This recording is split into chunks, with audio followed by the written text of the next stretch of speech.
ప్రతిఘటన టీవీకి స్వాగతం. క్షణక్షణం మీకోసం. హైదరాబాద్ సిపి కొత్తకోట శ్రీనివాసరెడ్డి సంచలన నిర్ణయం తీసుకున్నారు. పంజాగుట్ట పోలీస్ స్టేషన్ సిబ్బంది మొత్తాన్ని బుధవారం బదిలీ చేశారు. పంజాగుట్ట పోలీస్ స్టేషన్లోని మొత్తం సిబ్బందిని ఒకేసారి బదిలీ చేశారు. పిఎస్లోని మొత్తం 86 మంది సిబ్బందిని బదిలీ చేస్తూ ఉత్తర్వులు బుధవారం జారీ చేశారు. ఇన్స్పెక్టర్ నుంచి హోంగార్డు వరకు అందరినీ ఒకేసారి బదిలీ చేయడం సంచలనంగా మారింది. తొలిసారి పిఎస్ సిబ్బంది మొత్తాన్ని సిపి బదిలీ చేశారు. కాగా మాజీ ఎమ్మెల్యే షకీల్ కుమారుడు వివాదంలో ఇప్పటికే పలు ఆరోపణలు వెల్లువెత్తాయి.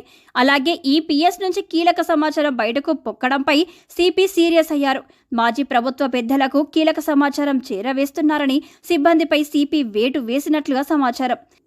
వేటుపడ్డ సిబ్బందిని సిటీ ఆర్మర్డ్ రిజర్వ్ ప్రధాన కార్యాలయంలో రిపోర్టు చేయాలని సిపి ఉత్తర్వులో పేర్కొన్నారు.